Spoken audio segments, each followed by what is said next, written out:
dan disajikan secara sistematis dengan mengikuti kaidah penulisan ilmiah.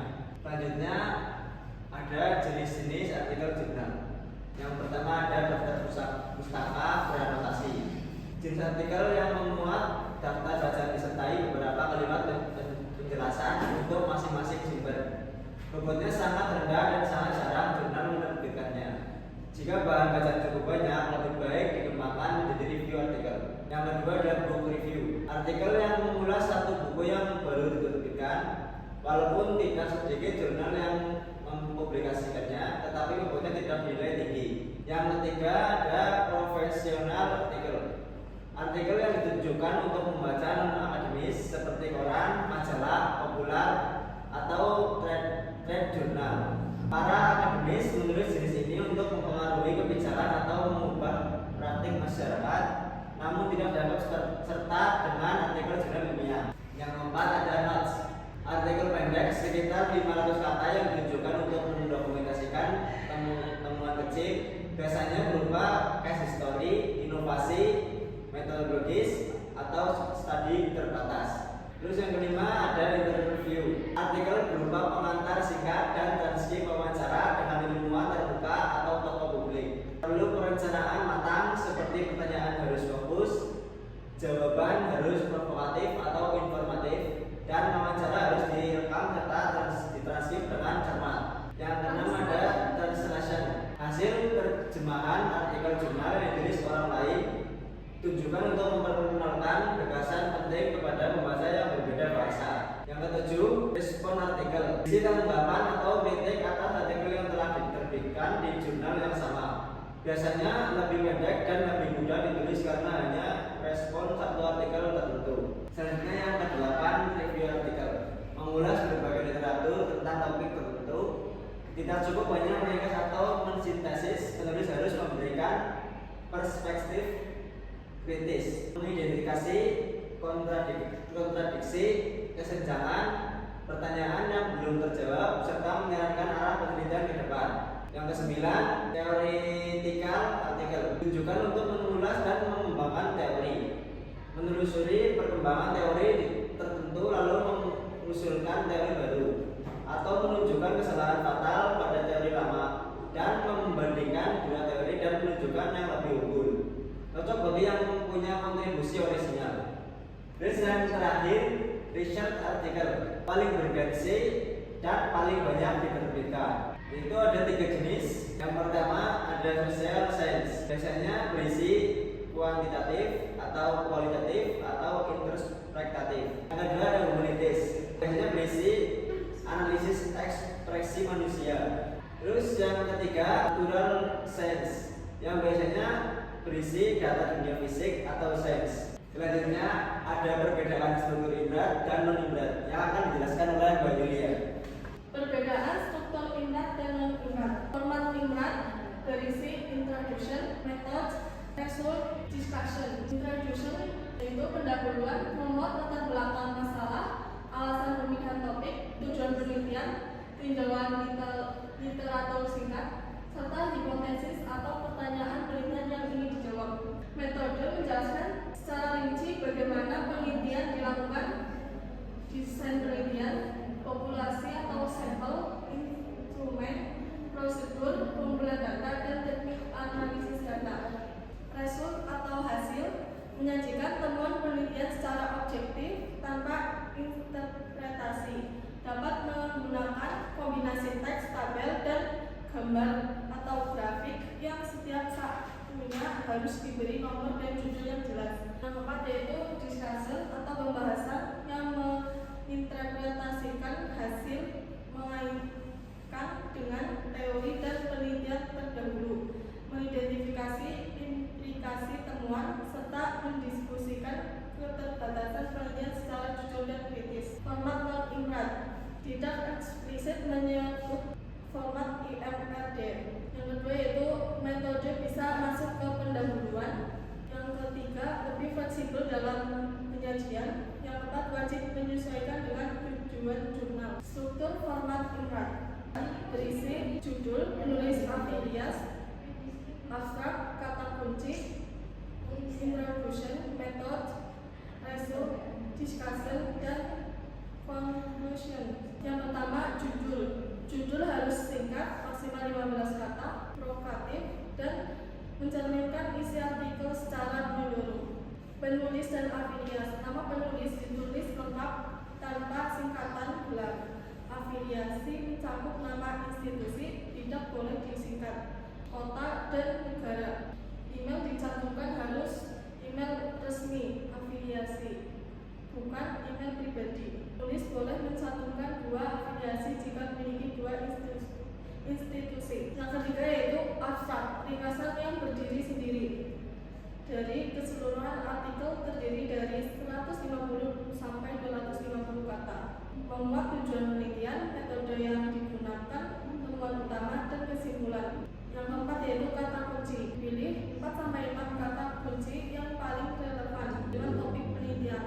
Kata kunci berfungsi membantu pembaca dan peneliti lain menemukan artikel melalui mesin pencari atau basis data. Yang kelima yaitu introduction. Memuat latar belakang masalah, alasan pemilihan topik, tujuan penelitian, tinjauan literatur singkat untuk menunjukkan penelitian yang akan diisi. Yang keenam yaitu metode. Menjelaskan secara rinci prosedur penelitian, desain penelitian, subjek atau sampel, instrumen pengumpulan data, prosedur, dan teknik analisis. Yang ketujuh yaitu result. Menyajikan temuan penelitian secara objektif tanpa interpretasi. Penyajian menggunakan kombinasi teks, tabel, dan gambar atau grafik. Setiap tabel dan gambar diberi nomor urut. Nomor 8 yaitu discussion. Bagian paling menantang dalam penulisan artikel jurnal. Penulis menginterpretasikan hasil, mengaitkan dengan teori dan temuan penelitian. Bahasannya baik, sekadar mengulang hasil tetapi menjelaskan dan signifikansinya. Yang 9 yaitu conclusion. Merangkum hasil utama penelitian dan menjawab pertanyaan penelitian atau hipotesis yang diajukan di awal. Penulis dapat memberikan saran untuk penelitian lanjutan atau aplikasi praktis. Kesimpulan harus singkat dan tidak mengulangi informasi yang sudah di bagian sebelumnya. Selanjutnya akan dijelaskan oleh Mbak Tika tata cara menghindari plagiarisme. Plagiarisme adalah tindakan mengambil atau menggunakan karya orang lain tanpa mencantumkan sumber aslinya. Dalam dunia akademis, plagiarisme bukan hanya pelanggaran etika tapi juga dapat berakibat serius. Penyebab utamanya bukan niat, melainkan kurangnya pemahaman tentang cara sitasi yang benar. Berikut adalah tata cara menghindari plagiarisme. Yang pertama adalah mengutip atau quoting, mengambil pernyataan atau kalimat secara langsung dari sumber aslinya tanpa mengubah kata-katanya sama sekali. Wajib diambil tanda kutip dan disertai referensi lengkap berupa nama penulis, tahun, dan halaman sumber. Kedua adalah parafrase, menulis ulang gagasan atau ide orang lain menggunakan kata-kata sendiri tanpa mengubah nama aslinya. Berbeda dengan mengutip, parafrase tidak menggunakan tanda kutip namun tetap wajib menyertakan referensi sumbernya. Yang tiga, merangkum, summarizing, menyederhanakan dan memadatkan inti pembahasan dari suatu sumber menjadi versi yang lebih pendek. Merangkum melibatkan pemilihan informasi paling penting, tetap wajib disertai referensi untuk menghindari tuduhan plagiarisme. Berikut gaya citasi berdasarkan bidang keilmuannya. Yang pertama ada APA, American Psychological Association, pedoman penulisan karya ilmiah yang mengatur penulisan kutipan langsung atau tidak langsung dan daftar pustaka. Gaya ini sering digunakan di bidang ilmu sosial dan psikologi. Ada Chicago, gaya ini populer di berbagai ilmu dan memiliki 2 format utama yaitu and bibliography di bidang sejarah dan auto-date di ilmu sosial dan fisika. Yang tiga ada IEEE, Institute of Electrical and Electronics Engineer. Gaya ini banyak digunakan pada karya tulis di bidang teknik, ilmu komputer, dan teknologi informasi setelah dicirikan oleh sistem penomoran referensi. Yang keempat ada MLA, Modern Language Association, umumnya digunakan di bidang humaniora,